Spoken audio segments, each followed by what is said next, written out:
Hello, adventurers. Today we're talking about the Forgotten Realms. Forgotten Realms is often referred to as the Realms. It's a high fantasy setting for Dungeons and Dragons. Created in 1967, first published in 1987 by Ed Greenwood. I have a few books here. These are second edition books. We're going to focus on Ravens Bluff, the Living City. We have inside Ravens Bluff. We have the port. The old modules are labeled LC1234, depending, for Living City. In this case, I'm missing number 3. The port of Ravens Bluff was one of my favorite campaign settings. We have the original Advanced Dungeons and Dragons Encyclopedia of the Realms, which we'll go over another day. We have a second edition module, The Curse of the Azure Bonds. You'll notice this is compatible with Advanced Dungeons and Dragons and the second edition system. There was a split in the systems originally. What I like about these old books, though, is you can still use them. There's a ton of text, pictures, characters. At some point, I even highlighted the words to read. I would probably use a regular highlighter. And this is where a lot of the history came from. This is the Dungeon Master's Sourcebook of the Realms.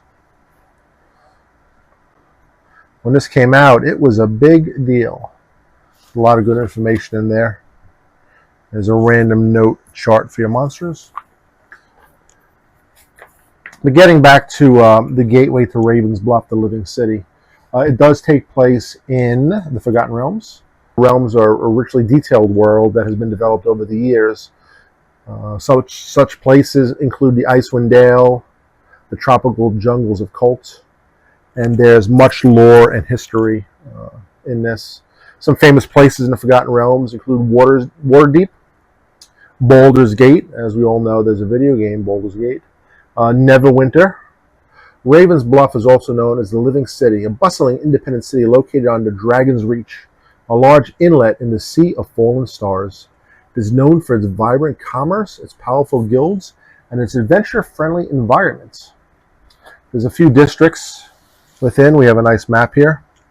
We have the Harbor and Wharf, which is the lighter green. Uptown is a darker green, and Crow's End, which is even a lighter green. It's really hard to differentiate on there. I was always a fan of having maps whenever I played. So I say you can use this still in your current campaigns as we go into from 5th edition to 6th edition. This is still good information. We have a list of gods here that are basically the same. We have a list of characters that are in the city, some of the major players, such as Charles Oliver O'Kane, the Lord Mayor. You might notice that his normal armor class here is -2, plate and shield. 10 is unarmored, and his rear armor class is 0. Plate and shield, 10 unarmored. That's because in 2nd edition, they use what's called the THACO system, the 2-hit armor class 0. It's a combat system used in Advanced Dungeons and Dragons 2nd edition to determine its success. How is it calculated? THACO is calculated by the number needed to roll on a d20 to hit an opponent with an armor class 0. The basic formula is an attack roll plus the attack bonuses minus the target's armor class. If that's greater than their THACO, then you hit them. The lower the number, the harder it is to hit them. Lower numbers are better. So the lower armor class number is better. You still want to roll high because you want to add that. You want to add your attack roll with your bonuses and compare it to that.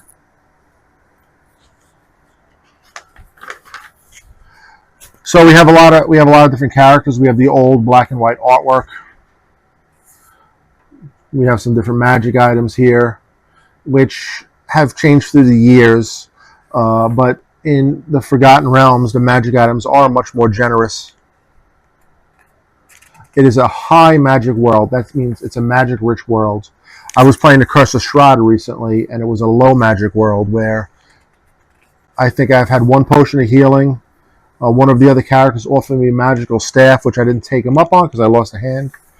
But if you play this place, that's interesting. I didn't notice that originally. This one character's colored. Oh no, you know what I did? I must have colored him in. When I was younger, just a wee lad, I must have taken a colored pencil and colored him in. That's supposed to be black and white. So they give you a pretty big cast of characters. As a game master, you want to read about these characters and understand them. And it really enlivens the world as your adventurers will meet these same characters over and over, whether they come across to fight them, they talk to them, get information, adventures from them, or become friends with them. The Spy Master is a doppelganger. I did not know that, or I didn't remember that. He enjoys the fringe benefits of his position. We'll start to get into some maps. The Ways Unknown is a one-story stone building. The owner is Aaron Lasher, a guide. He provides caravan and trade services. We have the City Watch Barracks. The maps were super simple back then. We have just the square boxes. 1 square equals 5 feet, which we still have. We have some more barracks. We have a nice key here. We have the Happy Stein. They give you the cost of drinks. A lot of the adventure books, such as the Dungeon Master's Guide, Player's Handbook, they'll list the costs also. So, but sometimes you'll find an old book, and you might come across some items that aren't in the newer book. So it's always nice to have. You can always just photocopy this and make your own little reference book up. The Shard Talon is an old stucco building with a slate roof. There's a 15 by 40 foot patio perched atop the roof. It's accessed from a spiral staircase. They have more food there. A half moon elf magic user lives there. Here's the Shard Talon. The Sparkling Edge is a gem shop. The Pig and a Poke. It's a one-story stucco building, just like the other one. I guess there's a lot of one-story stucco buildings in the Living City. Ye Who Dares is a one-story stucco building. It houses a forge and workspace of Johann Branning, the armorer. He Who Dares is known for having adequate armor at reasonable prices. So it gives a note here, 80% book value. So if you're playing there, you can get something a little bit cheaper. The Narwhal Manor is a 2-story stone building with a watchtower atop it. It serves as the chief customs official, Draco Elas. There's a drow elf living in the city, so I guess in the old editions the drow would kind of consider evil. In the newer editions, there are good drow and bad drow, which is nice if you want to be able to play. A Tale Within a Tale is the adventure for the city. The Hounds and the Hares is a chapter where they encounter a thief. Your party member, fill-in name here, feels a hand attempting to steal his purse. Turning, he sees a warrior young man attached to the hand. So I do always like the little boxes. I feel some of the newer adventure modules have gotten away from this. This basically tells you what to read. As a new game master, you could read this, and then you can go through the book and just adjust the characters with the newest edition. If you're playing 2nd, 3rd, 4th, 5th, or even a 6th edition, you can adjust these with the new monster manual. Just print out, make some notes, and you'll be ready to go.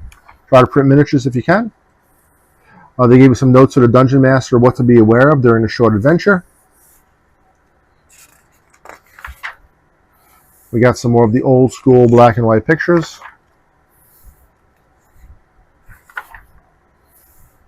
At the end, it gets a little bit dangerous, right? We're fighting some large spiders.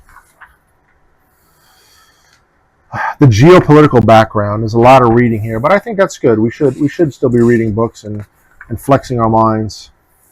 Random encounters. Random encounters. Sailors in a group bullying locals. Sailors in a group brawling. Sailors in a group drunk. Sailors in a group hitting on a local girl. 35% chance of going for a female play character. Alleyways, it can be gambling. There can be a body. Black Market Cellar, Trouble in the Harbor. Ship on fire, ship sinking, pirate ship discovered. I mean, you could have a whole adventure just on these random encounters. These are some interesting encounters, and they're nicer than some of the dungeon encounters, which is just like a monster. I mean, if you see a big urchin beating up a small group of kids, how do your characters intervene? You come across a beggar, are you actually going to help him?